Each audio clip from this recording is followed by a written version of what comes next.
Paz e bênção para você e sua família. Esta segunda-feira da quinta semana da Quaresma, vamos caminhando e nos preparando para a Semana Maior, a Semana Santa. Que bom que nós podemos, através da Lexio Divina, cada dia nos preparar com a Palavra de Deus. Quero aqui dar um abraço especial em todos os meus queridos irmãos e amigos que eu encontrei esse final de semana em Campo Grande, no nosso querido encontro de casais, encontro para casais lá da paróquia São João Bosco. Então, que bom. Assim, eu vou vivendo esta alegria de poder encontrar vocês que me acompanham aqui na Lexio Divina, por onde a gente vai andando nas nossas missões. Espero que em breve possa encontrar a mais irmãos. Que é gostoso. Eu te assisto, a gente está sempre junto, a gente reza com você, faz a Lexio Divina, então eu fico muito feliz, viu? Espero em breve poder encontrar vocês, irmãos, amigos que acompanham aqui a Lexio Divina, nas missões por aí. Deus abençoe. Vamos rezar hoje então em nome do Pai, do Filho e do Espírito Santo. Amém. Vinde, Espírito Santo, enchei os corações dos vossos fiéis e acendei neles o fogo do vosso amor. Enviai o vosso Espírito e tudo será criado e renovareis a face da terra. Oremos. Ó Deus, que instruíste os corações dos vossos fiéis, com a luz do Espírito Santo, fazei que apreciemos retamente todas as coisas, segundo o mesmo Espírito, e gozemos sempre da sua consolação. Por Cristo, Senhor nosso. Amém. Vamos à leitura de hoje, Evangelho de Jesus Cristo segundo São João, capítulo 8, versículos de 1 a 11. Dirigiu-se Jesus para o Monte das Oliveiras. Ao romper da manhã, voltou ao templo e todo o povo veio a ele. Assentou-se e começou a ensinar. Os escribas e os fariseus trouxeram-lhe uma mulher que fora apanhada em adultério. Puseram-na no meio da multidão e disseram a Jesus: Mestre, agora mesmo esta mulher foi apanhada em adultério. Moisés mandou-nos na lei que apedrejássemos tais mulheres. Que dizes tu sobre isso? Perguntavam-lhe isso a fim de pô-lo à prova e poderem acusá-lo. Jesus, porém, se inclinou para a frente e escrevia com o dedo na terra. Como eles insistissem, ergueu-se e disse-lhes: Quem de vós estiver sem pecado, seja o primeiro a lhe atirar uma pedra. Inclinando-se novamente, escrevia na terra. A essas palavras, sentindo-se acusados pela sua própria consciência, eles se foram retirando um por um, até o último, a começar pelos mais idosos, de sorte que Jesus ficou sozinho com a mulher diante dele. Então ele se ergueu e, vendo ali apenas a mulher, perguntou-lhe: Mulher, onde estão os que te acusavam? Ninguém te condenou? Respondeu ela: Ninguém, Senhor. Disse-lhe então Jesus: Nem eu te condeno. Vai e não tornes a pecar. Palavra da salvação, glória a vós, Senhor. É importante dizer que esta mulher adúltera aqui não é Maria Madalena. Muitas pessoas confundem, e às vezes pensa que o Evangelho está falando da mesma pessoa. Maria Madalena é outro personagem, outra pessoa. Aqui está a mulher adúltera, alguém que foi apanhado de adultério. Aliás, que coisa feia, que coisa feia. Dos chefes, dos fariseus, dos líderes do povo religioso, hein? Líder religioso. Pegaram uma mulher que está sofrendo em pecado, porque o pecado é sofrimento, quem peca sofre. Pegaram uma mulher e expor ela a este ponto para pôr Jesus à prova. Usar do pecado de alguém, usar da dor do pecador, porque o pecado é sim uma doença, é uma dor, é um mal na nossa vida. E usar desta mulher pecadora para expor ela, para ver o que ele vai falar. Mas Jesus não veio ao mundo para julgar nem para condenar, ele veio para salvar você. Existe salvação para você. A primeira leitura de hoje fala sobre isso do profeta Ezequiel. Deus não quer a morte do pecador, mas que ele volte, se converta e tenha vida. Nessa sequência, viu?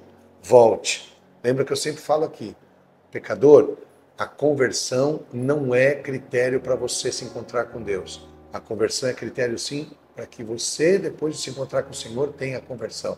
A conversão, ela é, sim, a obrigação depois do meu encontro com Jesus. Ela é, sim, a certeza que vai acontecer comigo. Ela é conclusão, ela é, de fato, resultado do meu encontro com Jesus. Mas a palavra está falando, volte. Aí sim, converta-se e tenha a vida. Mas para ter a vida e a eternidade, tem que sair do pecado, porque o salário do pecado é a morte, enquanto o dom de Deus é a vida. Então é muito importante para nós vivenciarmos esta realidade. Então hoje o Evangelho está nos chamando pecadores. Eu sou, com certeza, o maior de todos, o menor dos servos. Diante dos nossos muitos e graves pecados, Jesus está nos chamando à salvação. E diante de nós, ele também coloca a sua vida para nos resgatar, nos redimir. E ele também intercede por nós, como intercedeu por aquela mulher. Ela morreria certamente apedrejada, porque é assim que mandava a lei. Jesus disse, então, quem não tem pecado, atire a primeira pedra. Que incoerência triste, terrível. Alguém que está condenando o outro tem o mesmo pecado. Meu Deus do céu, onde vai parar essa humanidade? Pessoas que querem dar lição de moral, sendo que elas estão no mesmo pecado. E para assim tem caminhado a humanidade. Muito mal isso, muito ruim. Pessoas que não fazem e quer condenar os outros que não fazem. Também não estão em dia com o Senhor. É triste, né? Por isso que a condenação ela não cabe na vida comunitária, na vida de fé. Sim, a alegria da exortação. Sim, a exortação, a verdade, o chamado à conversão, isso sim. Mas é importante que a gente entenda isso. A dinâmica de Jesus é essa. Ele então fala, quem não tem pecado, atira a primeira pedra. Ele começa a escrever no chão, com o seu dedo toca na terra. Isso é o ministério salvífico de Jesus. O dedo de Deus tocou a terra para purificá-la. Mas como eles insistissem, eu não sei o que Jesus estava escrevendo na terra, né? Existem muitas suposições, mas eu não sei o que ele estava escrevendo na terra. Mas se Jesus estivesse escrevendo os seus pecados, hein? Mesmo assim eles insistem, como se não fosse deles. E aí, nesse momento, Jesus fala, então quem não tem pecado, atire a primeira pedra. Eles acusados nas suas próprias consciências, começando os mais velhos, eles começam a sair. Porque sabem que são pecadores tanto quanto aquela mulher. E a solução não é a condenação, e sim a salvação, a conversão. Deus não quer a morte do pecador. É a primeira leitura que diz e no Evangelho se confirma. Ele quer que o pecador se converta. Volte, se converta e viva. Neste momento, eu me coloco junto com esta mulher, na mesma condição, aos pés de Jesus, ouvindo ele dizer, cadê os que te condenam? Não estão aqui, Senhor, foram embora, nem eu te condeno. Vai e não voltes a pecar, para que não te aconteça coisa pior. Vai e não tornes a pecar. Assim ele disse para aquele paralítico que ele curou depois de 38 anos. Volte, vai e não voltes a pecar, para que não te aconteça coisa pior. Para que não te aconteça coisa pior. Porque pior do que a paralisia é o pecado. Pior do que o problema que ele tinha nas pernas é o pecado. Pior do que qualquer problema que a gente tenha é o pecado. Importante a gente viver essa experiência do amor de Deus nessa Léxio Divina hoje. Ele está dizendo para mim e para você, cadê os que te condenam? Eu também não te condeno. Vai e não tornes a pecar. Senhor, livrai-nos do grande mal desse mundo que é o pecado. Livrai-nos do autor do pecado que é Satanás. E livrai-nos das consequências do pecado, o salário do pecado que é a morte. Livrai-nos do pecado e dai-nos a santidade. Eu te peço, peça de todo o teu coração hoje. Peça com toda a tua alma, com toda a tua sinceridade. Você é pecador? Então peça a Jesus neste momento, nessa Léxio Divina. Senhor, me livre deste pecado. Me livre de todos os pecados. Me liberta do pecado para que eu possa viver a sua palavra e não tornar a pecar. Eu peço agora a intercessão de Maria, Santa Mãe de Deus, rogai por nós, pecadores, agora e na nossa morte. Ave Maria, cheia de graça, o Senhor é convosco. Bendita sois vós entre as mulheres. Bendito é o fruto do vosso ventre, Jesus. Santa Maria, Mãe de Deus, rogai por nós, pecadores, agora e na hora de nossa morte. Amém. Nossa ação do dia de hoje é exatamente essa. Pedir a Deus a libertação do nosso pecado. A gente muitas vezes fica olhando o pecado do outro, querendo tacar pedra, não olha o seu. Quem não se avalia não cresce. Santo Inácio Loyola. Nossa ação do dia hoje é nos avaliar e pedir a Deus que nos liberte do pecado. Que o Senhor esteja do teu lado para te orientar, à tua frente para te guiar, atrás de ti para te preservar, acima de ti para te abençoar e dentro de ti para te conservar. Que Ele te converse puro, santo e casto. Em nome do Pai, do Filho e do Espírito Santo. Amém. Até amanhã.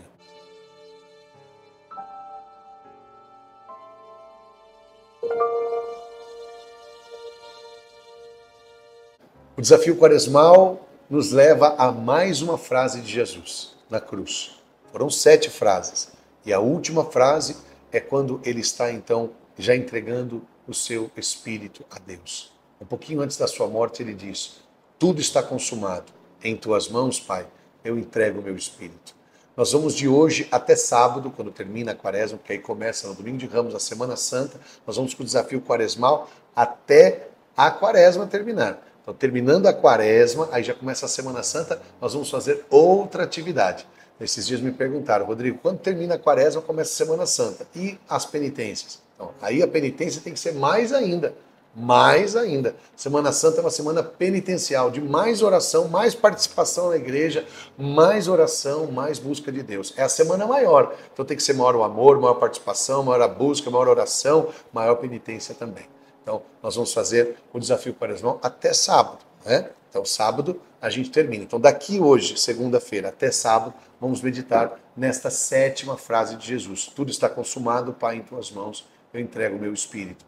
Quando Jesus gritava, meu Deus, por que me abandonaste? Sentindo aquele abandono, ele vive a expressão de se abrir ao Pai e dizer o que está sentindo. Mas olha essa frase que termina, né, a obra na sua cruz, naquele momento, antes da sua morte. Ele rende o espírito ao Pai. Então ele sabe, embora ele estava se sentindo abandonado, sozinho, triste, machucado, ele sabe que o Pai jamais o abandonou. Então ele diz, tudo está consumado. Eu fiz tudo, Pai. Tudo está consumado. Muito forte essa frase. O pecado está expiado. A gente está salvo, livre. Mas é preciso a gente viver como salvo. Viver como pessoas livres. Não viver mais como escravo do pecado. Como o próprio Paulo vai dizer a carta aos Romanos, não vos escravizeis de novo ao pecado. Porque tudo está consumado, está feita a obra. Ele se encarnou, ele morreu por nós. E agora vai ressuscitar e depois nos dar o Espírito Santo. Então, a obra da cruz está consumada. E com a confiança de filho, ele diz, Pai, em tuas mãos eu entrego o meu espírito. Que você não deixe sua missão por causa dos sofrimentos e dificuldades. Muitos me perguntam o que fazer, Rodrigo, na hora do sofrimento. Cumpre tua missão, até consumá-la, até fazer tudo. Tua missão de esposo, esposa, pai, filho, missionário, padre, de um leigo ou de um clérigo, cumpre a sua missão. Cumpre a sua missão, mesmo diante da dor, das dificuldades. Não abandona a tua missão. Vai consumar a tua missão e entregar o seu espírito ao Senhor. Hoje, diante das dores que você passa, fala ao Senhor, em tuas mãos eu entrego o meu espírito. Assim como Estevão fez, na hora que estava sendo apedrejado em Jerusalém, ele disse, Senhor, não nos leve em conta este pecado. Recebe o meu espírito. Que hoje o Senhor receba a tua alma e o teu coração.